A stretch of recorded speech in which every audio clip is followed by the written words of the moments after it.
Hi guys, how are you all? Welcome back. I hope you and your family are safe and well. Guys, एक बहुत ही important channelling आई है। DMs की side से कुछ लोगों को क्लैरिटी मिली है और कुछ लोगों के डीएम्स ने अभी भी उन्हें अप्रोच नहीं किया है। तो in some of the cases tests are going on, so don't lose your faith और आप वही करिए जो आपको इस टाइम अपने लिए ठीक लग रहा है। अगर डीएम्स रिकन्साइलेशन के बाद या सारी बातें बोलने के बाद भी फिर से लाइक पहले की तरह ही बिहेव कर रहे हैं या आपसे कम्युनिकेट नहीं करना चाह रहे, कम्युनिकेशन गैप कर रहे हैं या कमिटमेंट नहीं देना चाह रहे हैं, in that case follow your self love and self respect as well. ठीक है, अपनी सेल्फ केयर पे पूरा ध्यान दीजिए। और एसेंशन की एनर्जीज़ हैं, इंटेंस हैं, वेदर चेंजेस भी हैं, तो हेल्थ इश्यूज़ हो सकते हैं। So do take care of your self.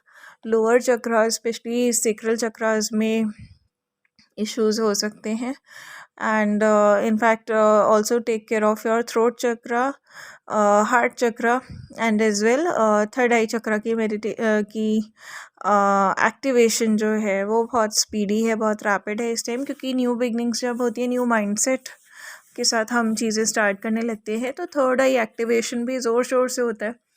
Third I activation में जैसे कई लोग बोलते हैं कि इट सिम्बलाइजेस के जैसे त्रिनेत्र खुला तो तांडव हो गया, या दैट वे डिस्ट्रक्शन की एनर्जी को रिप्रेजेंट करते हैं लोग, उसे डिस्ट्रक्शन की तरीके से जानते हैं। But third I activation basically means कि जो भी आपने अभी तक इल्यूजन वर्ल्ड में जो कुछ भी सीखा होता है या समझा होता है, उस उन थॉट्स की डिस्ट्रक्शन के बारे में होता है, उन फेक थॉट्स, उन डुअलिटीज़, उन नेगेटिविटीज़, उन प्रोग्रामिंग्स की डिस्ट्रक्शन होती है थर्ड आई एक्टिवेशन। तो अभी भी ये फिर से बहुत ही लाइक रैपिडली एक्टिवेट होगा and a lot of clarities will come in front of everybody of us। और ये सिर्फ ह्यूमन बींग्स के लिए नहीं है, एनिमल्स के केस में भी रहेगा। बट जो भी चीज़, इट्स वेरी इम्पॉर्टेंट कि जो भी चीज़ इस टाइम हम अपने अंदर स्टक करके बैठे हैं या जिस भी इमोशन में हम स्टक हैं, we need to release it. Because energies जो होती हैं एसेंशन की वो इंटेंस हैं, बट दे क्रिएट इश्यूज़। और ये जो टेस्टिंग टाइम्स है ये हमें ज़्यादा ट्रिगरिंग लगते हैं when we are stuck in some useless situations. और यूनिवर्स का मैसेज यही है कि just release whatever has made you stuck or whatever drags you towards negativity, and just let it go। ठीक है, तो अभी रिसेंटली जिनके भी लाइफ में ट्रिगर्स रहे डीएम की तरफ से या कार्मिक्स की तरफ से या फैमिली फ्रंट पे रिलेटिव्स की तरफ से जो भी था, वर्क प्लेस में ट्रिगर्स हो सकते हैं। तो everything was planned in like in order to test us. और वो टेस्ट चले, हमारा जो बिहेवियर है, हमारा रिएक्शन है, उससे हम कितनी देर में ऊपर उठते हैं, कितनी देर में उससे राइज करते हैं, और प्लस उसके बाद हमारा जो बिहेवियर होता है वो कैसा होता है। We act with kindness, we come into peace, और कितनी देर में पीस में आते हैं। ये सारी चीज़ें जो हैं, everything is measured, everything is calculated, and then our result comes.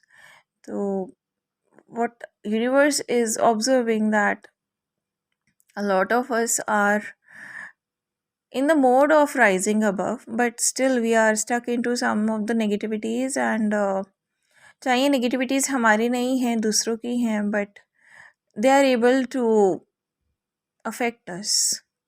तो अफेक्ट हम होते हैं, राइज अबव भी होते हैं, लेकिन फाइनली हमें इस पे वर्क करना है कि दूसरों के जो नेगेटिविटीज़ हैं वो हमारी इमोशनल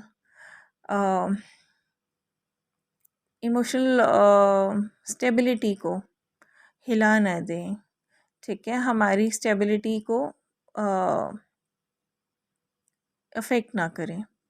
तो ये यूनिवर्स का मैसेज है, क्योंकि बहुत ही इंटेंसली ये चीज़ चल रही है बहुत सारी डीएफ्स के साथ, and they are unable to regain their peace of mind, they are unable to explain this, and they are unable to understand what is going on, क्योंकि new beginnings new beginnings new beginnings सुन सुन के सबके mind में ही था कि हाँ, and yes it's coming, but before that जैसे कि नई चीज़ को रखने के लिए कुछ हमें स्पेस क्रिएट करना पड़ता है, तो we have to create that space first of all in order to bring something new within us, within our mindset, or in our lives as well.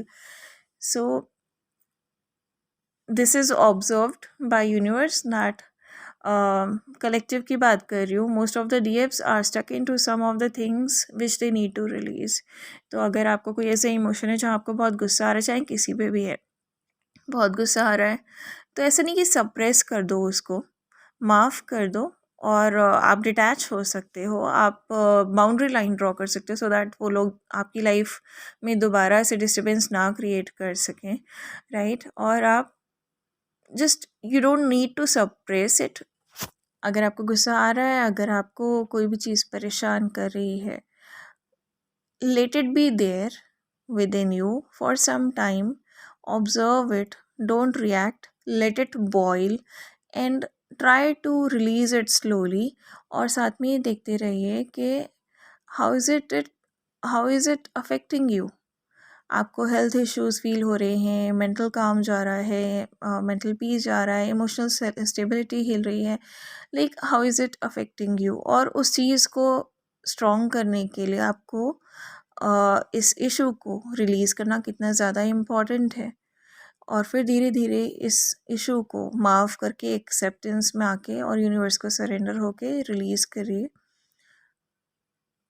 ये समझ लीजिए कि कुछ कर्म है जो कट गया और बाकी यूनिवर्स पे छोड़ दीजिए, राइट। आपको किसी का गलत नहीं करना है, किसी की जजमेंट नहीं करनी है, जो जैसा करेगा वो वैसा भरेगा भी। Finally we can just send the blessings to everybody being light workers, ठीक है। हमें किसी को कर्स भी नहीं करना है, हमें अपना मन शांत रखना है, बिल्कुल क्लीन प्योरीफाइड पायस रहना है, राइट। और ये जो स्टकनेस है या गुस्सा है या कंफ्यूजन है, लैक ऑफ क्लैरिटी है, ये चाहे डीएम की साइड से हो या किसी भी फैमिली मेम्बर की साइड से कोई ट्रिगर हो, या कहीं से भी किसी भी कार्मिक का या वर्क प्लेस का कोई भी ट्रिगर हो, we just need not to suppress the emotion. उस इमोशन को दबा नहीं देना है, अदरवाइज़ वो फिर और भड़क के सामने आएगा, किसी गलत मोमेंट पे सामने आएगा, and you will react then.